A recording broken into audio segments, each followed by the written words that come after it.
How did China surprise the world with its economic growth target for 2024? Why did many provinces lower their expectations after missing their goals last year?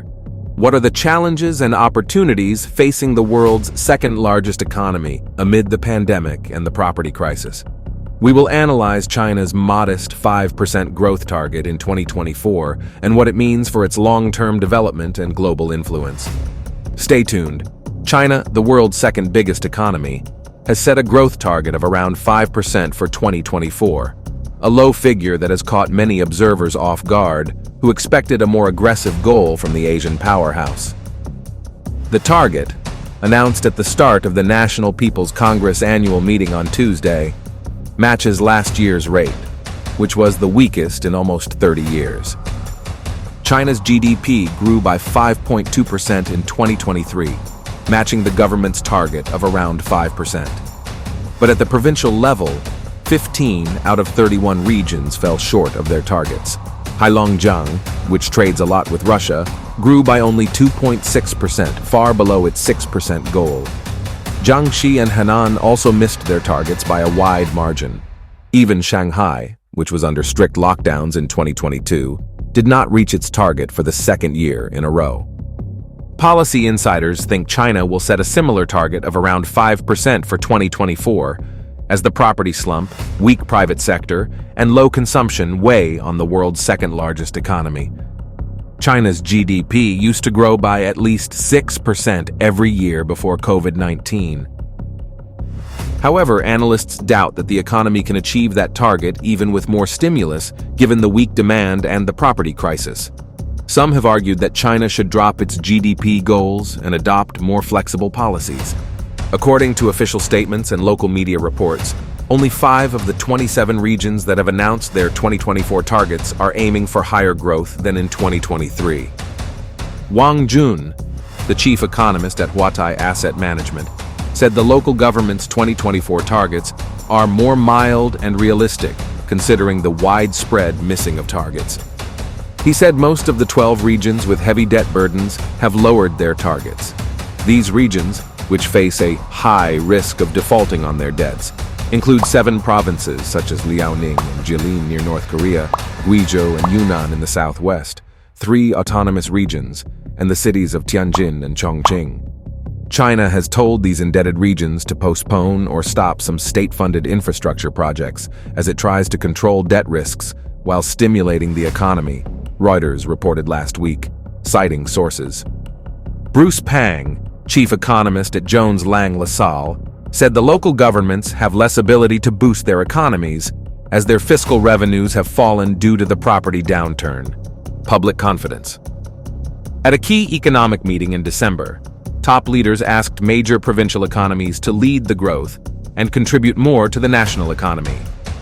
Since then, Guangdong, China's economic powerhouse, has set a 5% growth target for this year, while the rich province of Jiangsu has set a goal of more than 5%. Beijing, the capital, has also set a higher target of around 5%, while Zhejiang, another wealthy province, is aiming for around 5.5%. To spur growth and support the falling stock markets, China's central bank on Wednesday announced a big cut to bank reserves, a move that will release about $140 billion of cash into the banking system. The Economist Intelligence Unit said on Thursday that it expected China's leaders to set the annual target at about 5% again. Top leaders will probably consider a high target necessary to create economic opportunities, restore public confidence, and calm occasional social unrest. To achieve the target, China will need to boost fiscal spending, especially on infrastructure. This year's growth has been boosted by a low base effect from last year's lockdowns. One advisor, Yu Yongding, said China should adopt expansionary fiscal and monetary policies to stimulate demand. He also called for a budget deficit of more than 4% of GDP. The advisors, who spoke to Reuters anonymously, said the target will be endorsed by top leaders at the annual Central Economic Work Conference in December, but will not be made public until the parliament session in March. In October, China announced a plan to issue 1 trillion yuan, $139 billion in sovereign bonds by the end of the year, raising the 2023 deficit target to 3.8% of GDP from 3%. China's leaders have also vowed to optimize the debt structure of central and local governments, implying more room for the central government to spend, as its debt-to-GDP ratio is only 21%, compared to 76% for local governments. Another advisor said fiscal policy support was being stepped up to make the 2024 target achievable. Monetary policy, however, will be more constrained, as the central bank worries that a wider interest rate gap with the West may weaken the yuan and trigger capital outflows.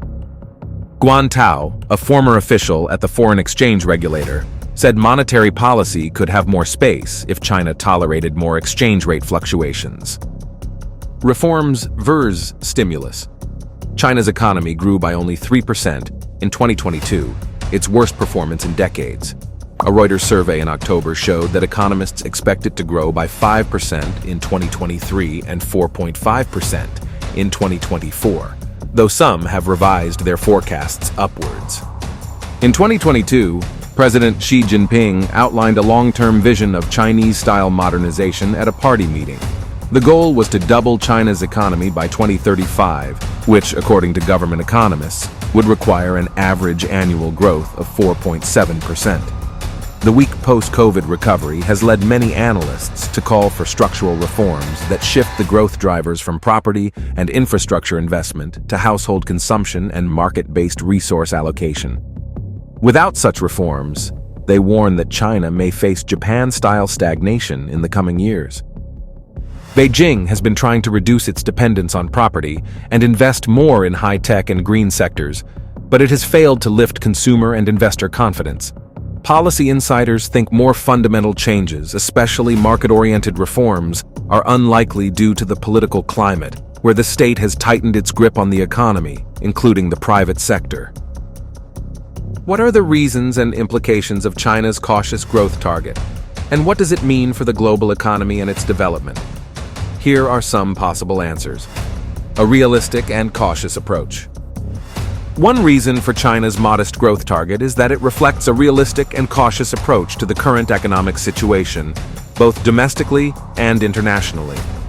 China faces many challenges and uncertainties in 2024, such as the ongoing trade war with the US, the slowdown in global demand, the coronavirus outbreak, the debt and financial risks, the environmental and social problems, and the need to upgrade its industrial structure and innovation capacity.